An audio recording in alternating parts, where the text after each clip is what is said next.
everyone, welcome back to my channel. Thank you for joining me. Today I'm very excited to introduce you to my agent, Emily Glenister. Thank you so much for coming, Emily. As you'll know, if you've been around this channel for a while, I've been talking a little bit about querying recently, and you guys seem to be responding really well to it. So I thought, why not bring on my agent to ask your questions? So we put out a call on Twitter and on Insta stories asking for questions. A bunch of you sent them in, so we're going to try and get through as many as possible. If you still have questions and we haven't got to them, or if you missed the call out on Twitter and Insta stories, then pop a comment down below and I'm sure I can ask Emily. But before we get started, could you please, Emily, just tell us a little bit about who you are and what you do as an agent and what an agent actually is? Yes, of course. Thank you so much for having me, Becca. It's lovely to be here. So I have been an agent officially since October 2020, which is a bit tricky because, of course, I signed a lot of my clients, if not all of them, during lockdown up until recently. So that's been quite tricky. But my main job is, I see it as author care. Yes, getting that book deal is a given, but very much working with the author on their book. First and foremost, we're a very editorial led agency, so we like to work on the book before we send it out on submission. That's a big part of my job, certainly in the beginning. And then after that, it's really just being a sounding board, a friend, an agony on, all of these things encapsulated into one, because certainly when you get a book deal, the author has to keep that great relationship with the editor going, and it's, we're the ones that can be mean and say all the stuff that the author can't really say. We're the ones that go to bat for you, and that's what, for me, it's really about, is looking after the author first and foremost, without anything else coming into frame. That's my sort of main focus. And as someone who's going through this right now, like having that person there to sort of advocate for you and to message when you're stressing about things, it's so valuable. So, there's a lot of talk about whether you should get an agent or not. And I would 100% recommend it, because writing is a very lonely business, and to have someone who's 100% in your corner is just the best feeling ever. So let's get on to the questions. So I've got one from Jacqueline, which says, what is the main thing you look for when deciding whether or not to sign a new talent? Story. That's the big, writing can be as beautiful as it wants to be.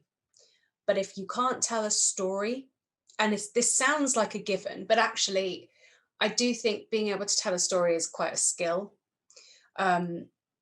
If I haven't got a sense of your characters, the setting, because I'm a very commercially led agent. So for me personally, if I haven't got a sense of the story and the intentions and the setting and the characters, then I'm not going to be gripped. I'm not going to be pulled in. If you can tell me a story that I'm going to want to read, that will always get my attention. And with that comes, they're different beasts to the book, I get it, but being able to produce a good cover letter and synopses is important, being able to do that, because those are the first things I see. Certainly the cover letter, which is almost always in the body of the email. It's the first thing I see. It's the first sense I get of you as a writer. It's not something that you're going to be able to just come up with on your first go. It will take a bit of practice, but it's worth practicing, and it's worth reading as many articles as you can online about how to write a good cover letter, because those are really sort of the first port of calls for an agent. So a good cover letter, and a good first sentence. I love a good first sentence. Oh, I love it. If a good first sentence makes me go, oh, then I'm yours. You suckered me in to carry on turning those pages. Make me want to turn those pages. You can well build a bit later, but it's certainly in the beginning of a book, you've got to hook me in. Yeah, so don't be starting your book with they woke up and went through their morning routine. No, not waking up and not coming home in the rain. Something horrifically cliched like that. Sometimes it's called for, I get it, but if you can find another way to do it, please, for the love of God. I think it's also worth pointing out that you're, like you say, a commercially led agent. So there are also agents out there who are more sort of literary, and you know, the advice that we're giving here is very much from a commercial point of view. So do bear that in mind. Yeah, absolutely, guys, because we have agents at my agency, or the agency I work at, that are literary agents or nonfiction or genre, you know, whereas this is just purely my point of view. It's not gospel, it's not across the board. So take and leave anything that I say that you want. None of this is like a how-to, I promise. It's just my opinion. Okay, perfect. So moving on to Hayley's question, I'd love to know what makes a submission stand out from the outset. So you've kind of answered that. You've said about a cover letter, and you've said about a great first sentence. Is there anything else that really makes you sort of catches your attention? I think research is really important. So believe it or not, I will get submissions that are Dear Sir, Madam, or Dear Sirs, or To Whom It May Concern. And I just think, come on, it's not hard, especially to find my email address, my submission email address. You literally have to go to my agent page. So my name's right there in black and white. Just if you address it to me, then I'm going to go, oh, great. At least that's the bare minimum. It's the bare minimum. So that, please, if you are writing to an agent, make sure you are sending, unless it's like in one of those agencies that has one generic email address for submissions, and it's just a case of who thinks it's the best fit. That's very different. But certainly for us, as we stay on the website, please, you know, you've got to address it to the person, because it shows that you've put a little bit of thought into it. As I said, the bare minimum. What else? Pitches. Very quick one-line pitches. These are also a total bugger, and believe it or not, agents find these really hard to come up with a lot, even though that is our job. But they're not easy, you know. They're not just something that rolls off the tongue. Again, this will be a lot of thought, and it's also worth finding out what people who may or may not have read your work might compare it to. That would help with pitches, certainly. But a snappy elevator pitch is always really good. And also, I really like it when the submission email or cover letter is kept relatively short, because I am totally interested in you as a person, but we can do all that when we've signed. You know, in this instance, I need to know if you can write, and if it's writing that I can work with and represent. So certainly that, and also, of course, doing your research about what the agent is representing is really important. I don't represent sci-fi fantasy, so if you write to me with sci-fi fantasy, I know that you are just sort of doing a blanket, and that's a bit disappointing. So research, snappy pitch, using my name, and keeping it succinct and very relevant to why you're writing to me. Those are my sort of top things I would recommend doing when you're writing into an agent. Brilliant. I think that's a great answer. Okay, so Shane, we've got a few questions from Shane. He said, a writer friend I know got a mock-up cover designed, and I helped her create a teaser video to send with her query letter. Some agents loved it, but others said it was a big no-no. Thoughts? If it's not been published, I wouldn't bother. Because honestly, certainly for me, again, not gospel, just for me, I like to come up with stuff in my own head when I'm reading a book. Yes, okay, when books are published, they have covers, but in this first instance, I really like to envision everything myself. And if you've done a cover with a teaser trailer, that's taken away from me a little bit, and I really resent that. So it's just not necessary. It's just not necessary. That's not going to make it doesn't make your submission any more impressive, because some people don't have access to things like that. So it's not, you know, I'm not going to favor that over the others, because it doesn't really make a difference. It's about the writing for me. I don't, to be totally blunt, really care about the artwork in a submission. I don't care. I care about your writing. I care about what you've created, not what your friends created for you, if that makes sense. Yeah, I totally get that. It's that thing of like, you've got all the cover and stuff to come later on. Like it's stage where you're querying your book, it is just about the story and the writing. And you know, it's even things like your bio, when you sort of say a little bit about yourself at the end of the query letter, like there's no need to just go on and on and on, because at the end of the day, it's about you, it's about your book. No, not at all, not at all. And especially for a writer, if you've had something like that mocked up, then invariably you will get that image stuck in your head. And so when it comes to the inevitable book deal and the cover design, you might find it really hard to tear yourself away from that initial idea. Obviously it will be on a different scale perhaps, but I just would avoid things like, I just focus on the writing. That's all that matters. But in this instance of submitting to an agent, the only thing that matters is your writing in your book. Nothing comes close. Nothing else can touch it, in my opinion. Nothing.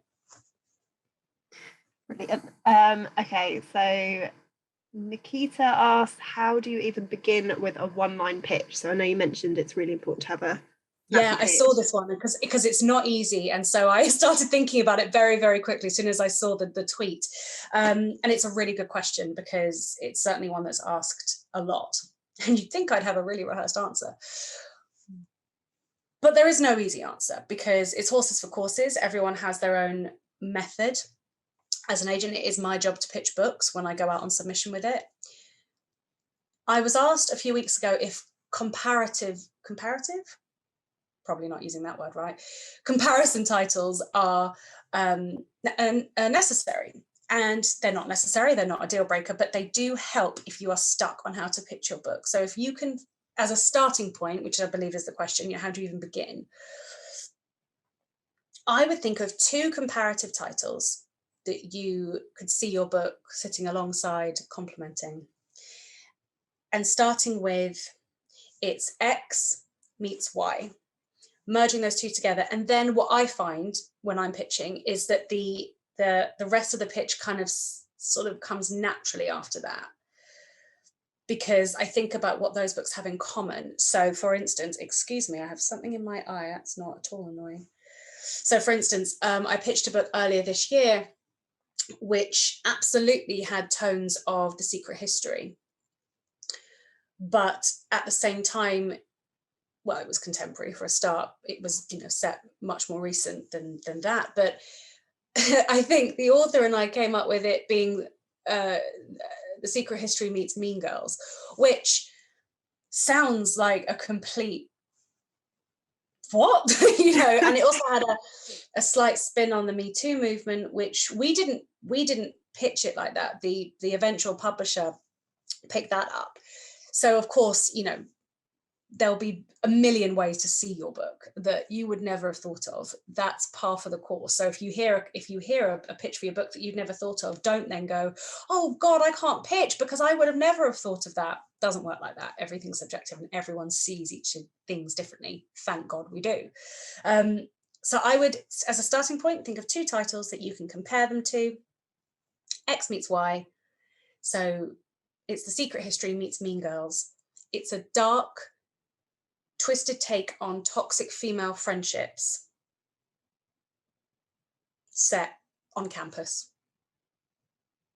And I think, my pitch was much better than that, but that, do you know what I mean? It just stems, it lends itself, those 2 comparative titles, to what you want to say. And it will take a couple goes.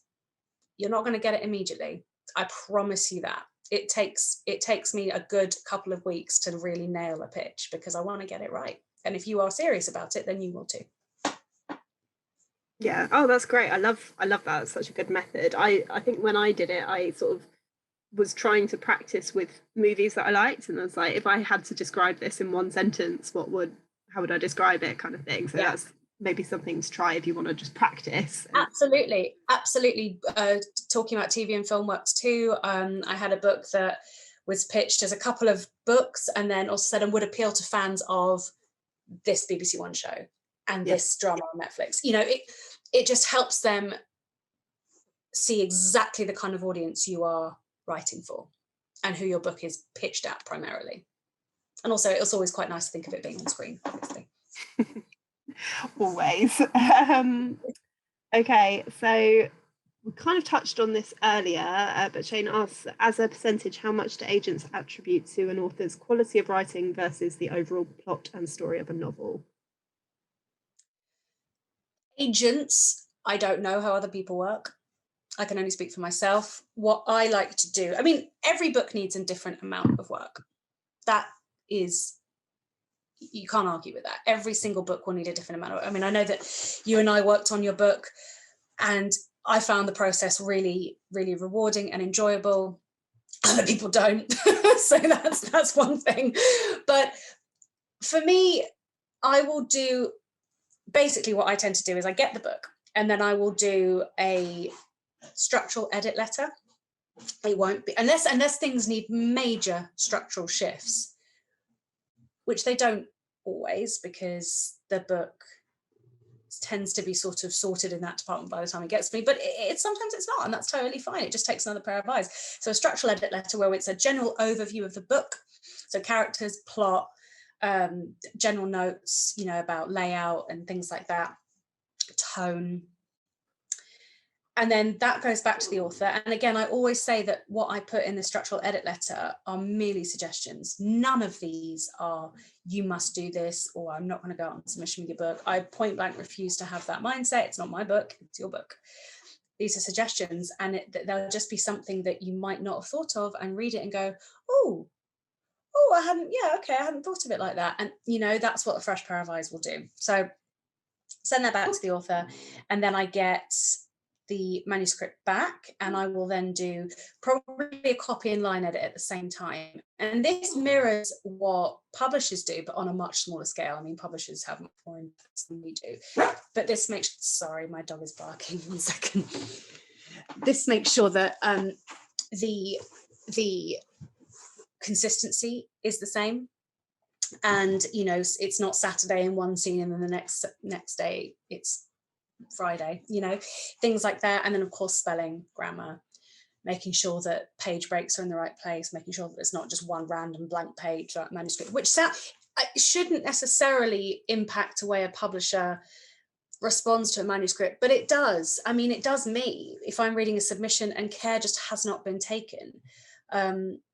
Spelling is one thing. I know that it's not the easiest thing in the world for everyone, so that's one thing. But if it's a messy manuscript or a messy chapter sample, then that's just a bit of a bummer because it's distracting. So that's the work I do before I tend to go out on submission.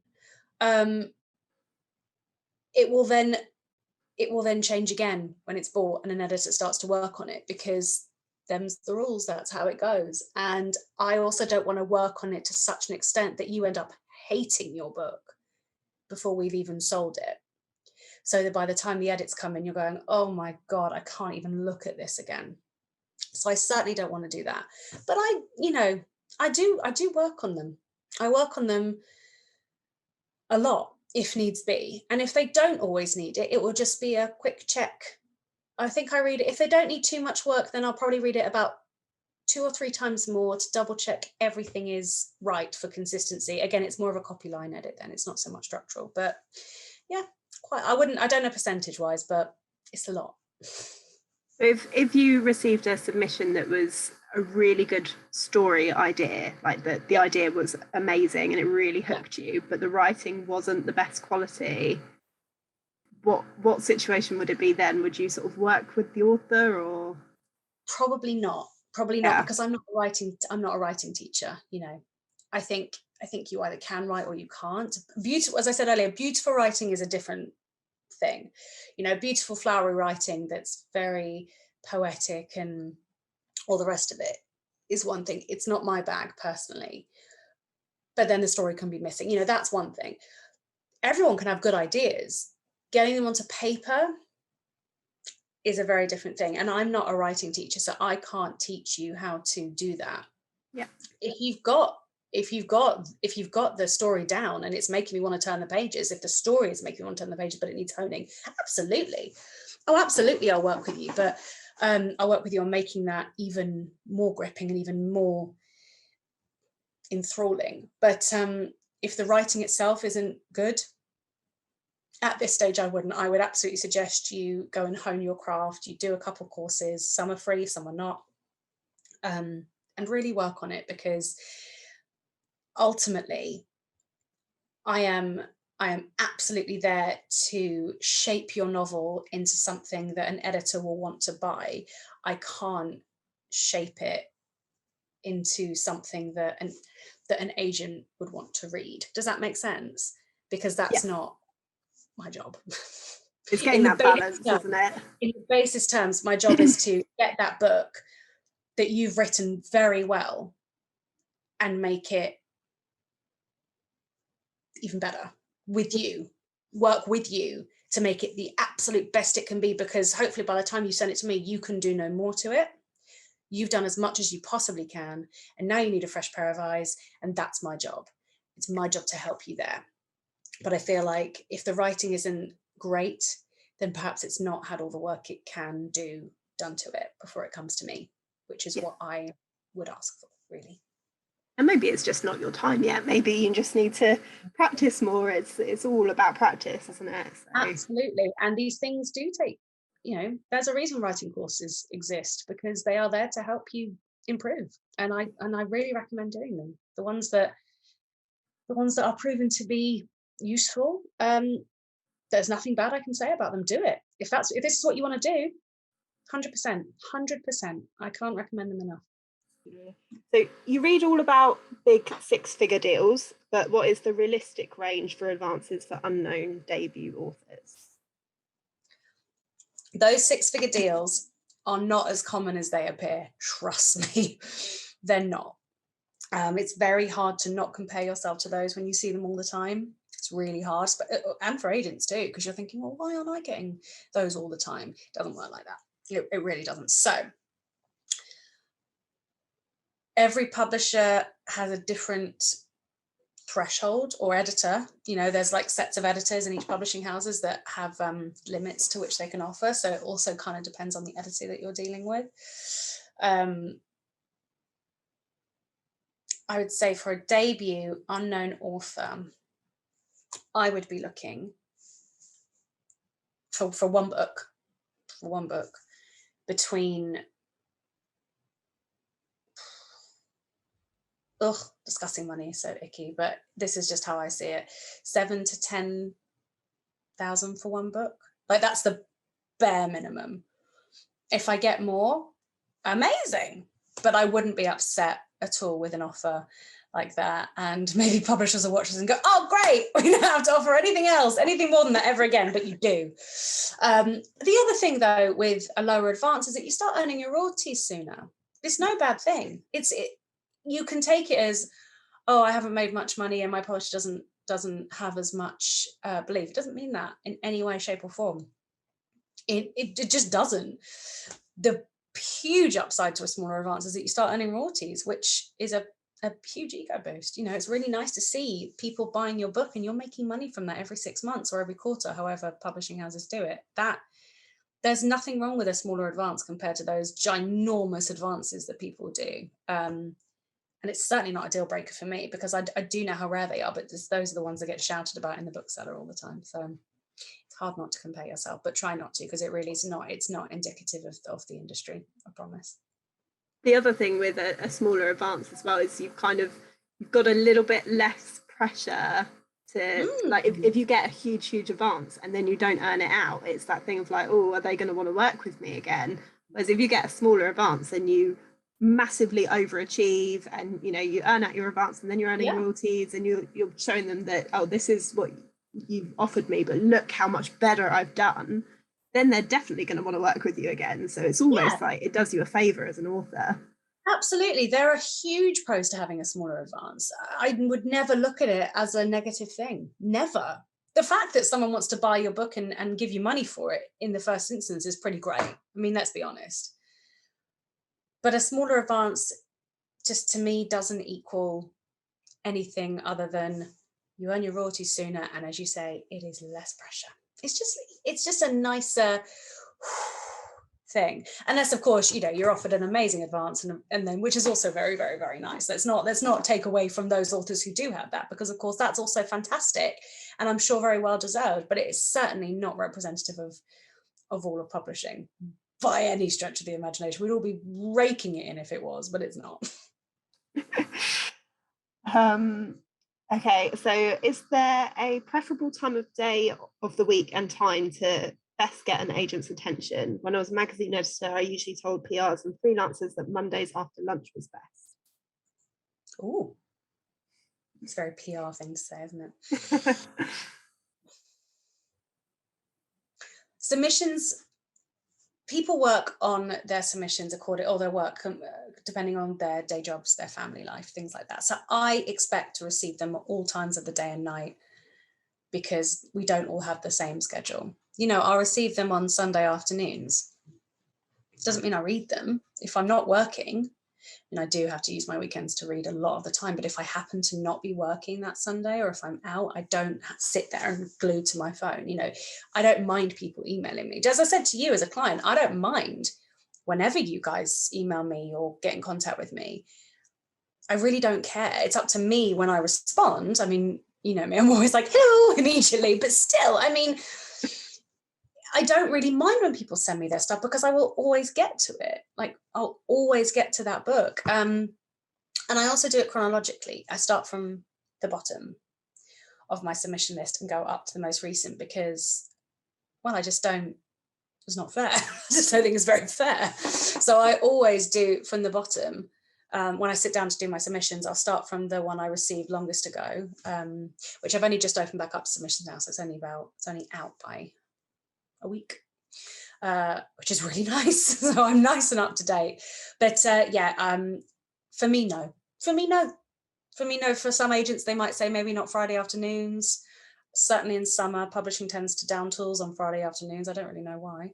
I don't, and I'm pretty sure my colleagues don't, but I know editors do, so maybe that's not really applicable here. But for agents, no, I just send when's good for you, when you've got a few minutes away from the kids, or your regular job's not kicking your ass, just send when it's good for you. It doesn't make a blind bit of difference to me. What about time of year? Is there like a specific sort of, like, is the lead up, some people say the lead up to Christmas isn't good. But again, I mean, and this is just me, if I'm not able to work on my submissions as much as I'd like to, I close them. I close them fairly regularly. I think it's important to take some time for myself so that I'm not feeling like I'm behind all the time, mentally. I think that's a very positive thing to do. But if my submissions are open, they're open. I mean, people say the run up to Frankfurt and London book fairs is perhaps not the best time. For me, it again doesn't really make a difference. I will get to them when I can and in my specified time frame, which if I have to lengthen a bit, then I will. And I'll put that on the website. I sometimes will have to do that. Not often, but I will. But if my submissions are open, for me, they're open. That's it. It's really not any more complicated than that for me. So this is a question from Rob. Following agents on Twitter, it strikes me that many tweet about similar topics and have similar views. Is there a risk that because they think similarly, they're likely to engage the same sort of writers, meaning that writers of different sorts of books or with different styles can't break through? I guess it's about diversity, and if you've got something that's really different, the chances of getting an agent. In terms of us having the same views and tweeting the same kind of things, I'm not 1,000% sure what he means, but if he means perhaps that he has written a book that could be seen as quite contentious with a controversial subject matter, that's fine. Of course it is, because books are there to engage debate, start conversations. What I ask, though, is that there is a reason behind it. Don't just write to be controversial and shock people. That's boring for me. I don't, it just, for the sake of it, why?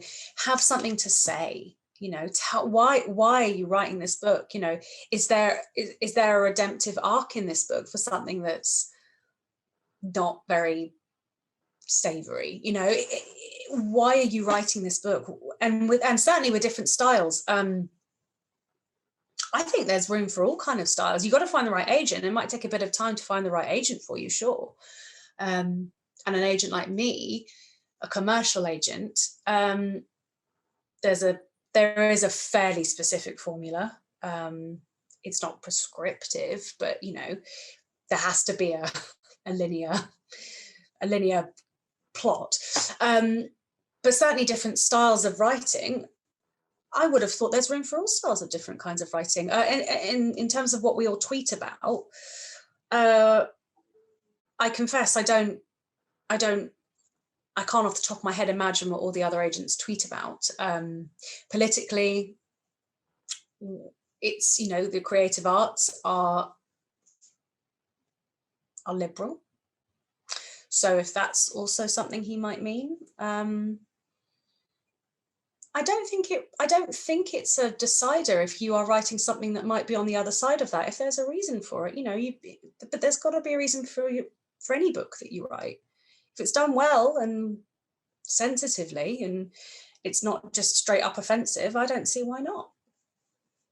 Yeah, because your job is to think about, like, can I sell this book? Yeah. So, you know, if it's something that's just, you know, offensive for the sake of being offensive to cause reactions, then maybe that's not something. Exactly. And obviously, you know, I mean, you might need to have a little chat with yourself if that's what you're doing. But if you've got something to say that isn't, you know, a totally straightforward side of both arguments, you know, if you've got something to say, that's what books do, that's great, but I just need to see that demonstrated on the page, that's all. Okay, perfect. And then another question from Rob: is there an unintended London/Southern bias? Oh yeah, it would be really, really churlish of me to act like there isn't. There is. I'm a London girl born and bred, so I'm biased already. You know, me personally, I am, because I've been here all my life. And I'm lucky that I am. Doors are starting to open up further afield. You know, we've got Harper North, especially opening their doors where they are, which is fantastic. And if the last 18 months has taught us anything, it's that we can do a lot of this job remotely. There's no reason for the hub of it to be London anymore. There's just not. But as far as, is there a bias? Yeah. I don't know with authors. In terms of, like, you know, what authors you're looking for, no. For me and my colleagues and agents I know, no, it doesn't matter where you're from. I can tell a story. I could be from Mars. I don't give a crap. But it's in terms of jobs in publishing, yeah, without a shadow of a doubt, there is. And what about books that are set in London versus books that are set in, like, the North? Doesn't make a difference? Not for me. God, give me a book that's not set in London, please. You know, I don't want to read about London. I live it every day. I mean, I will read about it if it's interesting, of course, but to have a bit of variety in terms of setting and place, that's what it's all about, isn't it? You don't want to read the same kind of book with the same setting, the same kind of characters the whole time. So as far as a bias there goes, God, no, not for me, not for my colleagues. No, please give us books set everywhere, please. Perfect. Okay, we're coming to the end of the questions now. I've got 3 more. So I'm working on a second novel. When I'm done, should I query both together or should I query them separately? You should query just one, not separately, just one. Choose the one you're most passionate about. Choose the one that you believe in, that you believe has got perhaps more legs, or doesn't, maybe is a bit more polished. You know, the one that stands out just a tiny bit more. Use that one and write in with that one. You can say in your letter, I've written another book and this is what it's about, but don't query them separately. I don't know if the question asker means, should I ask a bunch of agents about one book and another bunch of agents about the other book? Don't do that. Please don't do that. write to your agents with one of those books, and then mention that you've got another one in the bag. Yeah, that's what I do. So what happens if a debut book doesn't sell? Is it like a singer where if their first album flops, they're usually dropped? For me, I sign an author for life. They're lifers with me. The first book's not always going to work. In some cases, for a couple of my clients, it might not have done. But then we look at the next project. I signed them because I loved their writing in that book, sure. But I signed them. You know, it wasn't just about their book, it was about them. And for me, that author-agent relationship is so important. And if he hasn't cracked it with the first book, we'll get it on the next one. I don't just let go after if the debut hasn't sold. I know some agents do. That's just the truth, and I won't name names, but I know they do, and I know that I know how I feel about it, and it's not nice. I don't believe in that. I think it's a very personal thing to sign with an agent. I think it's got to be. It is. It's all built on trust. So for me, no. Once I sign you, unless you end up hating me for some unknown reason, you're mine. I want to be your agent for as long as you'll have me. Very good to hear. It's possibly something to ask on the call with the agent, like if this book doesn't sell, what happens then, whether they're going to be upfront or not. Yeah, actually, yeah, because it's not something I would do. That's not really occurred to me. But if it's something that you would be concerned about, yeah, put them on the spot, ask them, see how much they stutter. And then we've got one more question from Anna. How long, so this is talking about after you've signed a client, how long on average does it take to read a client's outline for a new novel and get back to them? Outline? She said outline, yeah, so I'm assuming she's talking about like a quick sort of synopsis. If it's a synopsis, well, again, it's different for every agent. I mean, I know how much I've got on, but another agent might be in the middle of 5 edits. I don't know. An outline, I'd like to come back with the same in the same day, unless you're sending it to me at the end of the afternoon. I'll come back to you tomorrow morning. That's a very quick thing for me to do. If you're sending me a few chapters, a couple days, if that. Funnily enough, two of my clients sent me sampled the first few chapters of their next books yesterday, and I know that I'll have them read today. I just know I will, and go back to them. So I think it is horses for courses. I'm not coming down on any agent that takes a bit longer, because I know all our workloads are very, very different. As far as coming back on a whole book, again, it varies, but for me, 2 to 3 weeks, perhaps, taking into account all the other stuff I've got to be getting on with. And I also want to give it time. I don't want to give it like a quick flick through. I want to be able to really give it my attention. So that will take 2, minimum 3 max weeks, I'd say. And that's with existing clients. What about when you've asked for a full submission from a querying author? Yeah, 30 days is my maximum response time for a full MS request. I don't think it's ever taken me longer than that. Maybe someone will comment and say, "Oh, you made me wait over a month." I don't think I did. But I'm happy to be corrected. It takes me less time than that usually, but just to give myself a bit of breathing space, about a month. Yeah. And that will vary agent to agent. Absolutely. Website, so absolutely. And same with just coming back on a query, an initial 3-chapter query, that varies. For me, it's 4 to 6 weeks. For other people, it's 8 to 16. For other people, it's 24. So it really does depend. I'm a very quick reader, so I can sit down on my submissions and know that I'm going to blitz them, because I can take everything I need to in quite a short space of time. But some people it takes a bit longer. Some people it takes even less time than that. So it varies. For me, 4 to 6 weeks on a query, 30 days on a full manuscript request, which sounds daft, because obviously You've got a full book to read in 30 days and just 3 chapters to read in between 4 and 6 weeks. But I've also have, you know, on average 20-ish submissions a day to get back to in those 4 to 6 weeks. So that's why it takes a bit longer. But I will come back. I will always come back. I will always, I will never just not respond unless I get a dear sir. Yeah. Then I might say bye-bye. But but if you've written to me, you will never not get a response from me. Never. But again, that varies agent to agent. Some agents just don't get back to you. And I don't like that. Sorry, but I don't know. No one's that busy that you can't just send a quick thanks, but this wasn't right for me. It's just not. All my colleagues respond to their submissions, and they are infinitely busier than I am. And I just know that it's not impossible at all. And I don't understand that. It's not fair. I don't like it. And I said what I said.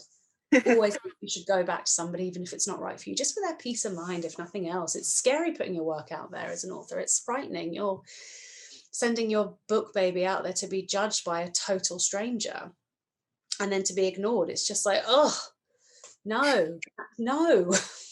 Way to make it harder. Exactly. Yeah, I'm not about to make this industry even more frightening and more harrowing than it needs to be. So no thanks. Okay, well, that is all of our questions. So thank you so much, Emily, for answering those. Hopefully we've got you some good answers. Like I said, if you missed out on asking questions, then do leave comments below and we'll try and get back to you. If you're sort of starting out on your querying journey, I do have 2 other querying videos. I've got the How I Got My Agent video, where I sort of talk about the process that I went through. Generally, it's writing a query letter and going into like a slush pile, isn't it? There are other methods of sort of contests and things like that, but generally you're going to be writing a query letter. And then I've also got the video where I shared my actual query letter.